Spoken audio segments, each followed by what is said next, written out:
Hi, I'm Bill O'Reilly. Thanks for watching us tonight. The people revolt. Trump wins. That is the subject of this evening's Talking Points memo. In perhaps the most stunning political story in American history, the folks rejected corruption and unfair federal policies and delivered vast power to a maverick political novice who is promising to treat working Americans with respect. There is no question that the Democratic machine waged an arrogant campaign that justified Hillary Clinton's incredible record of ethical deficiencies. While many politicians distort and mislead, Mrs. Clinton seems incapable of speaking the truth. Her exploitation of a massive charitable foundation for her own benefit is simply stunning.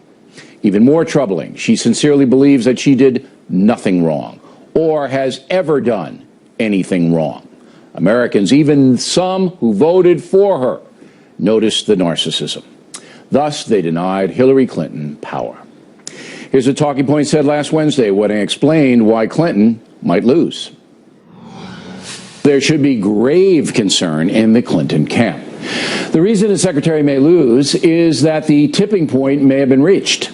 If you are familiar with Malcolm Gladwell's theory, bad things mount up, then suddenly, at a dramatic moment, everything comes crashing down. And that's exactly what happened. The American people have had enough of Hillary Clinton. On the policy front, important statements were made yesterday. First, working folks are tired of supplementing millions of people who are gaming the system. Enough with a chaotic federally imposed healthcare system that punishes productive people with high insurance fees so that other Americans can access free health care. Safety nets are vital for the suffering poor in this country, but a vast income redistribution scheme that is clearly unconstitutional is abusive. President-elect Trump has vowed to replace Obamacare, and that can't come fast enough. Also, there's no question that a weak federal government has allowed immigration in America to become a national scandal. Hillary Clinton has no interest in fixing any of that, shamelessly pandering to the Hispanic community in order to harvest votes. The fact that Mexican cartels are harming this nation by smuggling narcotics and undocumented people in here does not seem to faze Clinton or her party in the least. The fact that Democrats will not even vote for Kate's Law, which would protect all Americans from dangerous, illegal alien felons, is insane. The voters noticed. On the workplace front, workers cannot increase their earning power if business is strangled by onerous taxation and regulation. It's abundantly clear that liberal America believes corporate America is the enemy and must be punished. Hillary Clinton bought into that, intimidated by radical Senators Sanders and Warren. Unless, of course, she herself is handed corporate money, then it's fine. Voters noticed. But the real enemy, Islamic terrorists, were not to be unilaterally confronted by the USA, no matter how many innocent people they slaughtered. No, the Obama-Clinton doctrine was to wait for international consensus before taking action and never offend by using the words Islamic terrorism. Voters noticed. Then there was a shocking admission by Hillary Clinton that despite being a Christian, she believes unborn babies have no rights whatsoever and can be killed up until birth if the mother's health is in question. That extreme position goes directly against homicide laws in this country and unmasked Clinton as a radical extremist in the eyes of Americans who value life over destructive ideology. I could go on and on about Hillary Clinton, but enough. I hope she takes some time off, then comes back, reforms her charity in order to do some good in the world. Now on to Donald Trump. He may not realize it, but the vicious, dishonest national media actually helped him win the election. Again, the masks came off during the campaign. Take a look at this reaction during the Trump victory.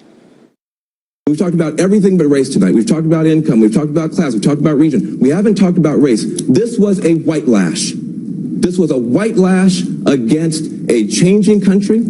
It was a white lash against a black president in part. And that's the part where the pain comes. Let's remember what the Trump supporters are voting for. He asked for a ban on Muslims, build a wall, defended Mexicans, the disabled, lashed out at a Gold Star family, the military fighting in Mosul around there. He said they shouldn't tell people what's happening, and the Access Hollywood tape. There probably is a strong sentiment about not having a woman president, and that is something that we've never had a woman president, and we've talked about excitement among women to have a woman president, but there's always in these situations at least equal amounts of hostility to that kind of change. That's just bull. Mrs. Clinton's loss had nothing to do with her gender. For the record, I came on at 8:15 last night and said this. Well, Trump's competing pretty well, I think, across the board. But I think that at this point, it'd be foolish to make any kind of broad assessment of what the vote's going to turn out to be. It doesn't look like there's going to be any shocking upsets or shocking vote tallies anywhere. It's a slug out right now. And that's what happened, a slug out. They're still counting votes in New Hampshire and Michigan and Arizona. Now, we are proud of our campaign coverage. It was accurate and tough-minded. On Monday, I told you that Republicans would hold the Senate, which they did. Much of the credit for the Factors Perceptive campaign reporting goes to my staff, and I'll deal with that later in the broadcast. Apart from us, however, the collapse of an objective press in this country angered many Americans who still believe in fair play. That's why the polling failed. Many voters simply said, blank you, and refused to participate when asked their opinion. Investor's Business Daily was the best poll, and you might consider adding that publication to your life. Distrust of the media is at an all-time high in the USA. So when left-wing zealots masquerading as journalists pounded Trump without mercy, voters grew numb to it. Some of that even happened on this network, as a few commentators tried to make names for themselves at Trump's expense. Same thing with the people who did not like Hillary Clinton. There is a difference between tough, fact-based political interviews and playing to those in the politically correct, fanatical bleachers. Is there not? So the press actually helped Donald Trump win the election. How ironic. Finally, a personal note, very tough race for me to cover. I know President-elect Trump for a long time, but I had to challenge him, and I did. One columnist at the Washington Post, Callum Borchers, noticed, and I'm grateful for his honesty in a sea of media deceit. As for Hillary Clinton, we gave her fair play, even though her campaign lied to us. Shocking, right? But we maintained our professional posture here. Props should also go to the Fox News election folks who made CNN and some other networks look foolish. FNC was far ahead on calling states and giving solid information. In the end, voters had their say. Memo to Donald Trump. It wasn't rigged. And that's the memo. Next on The Run.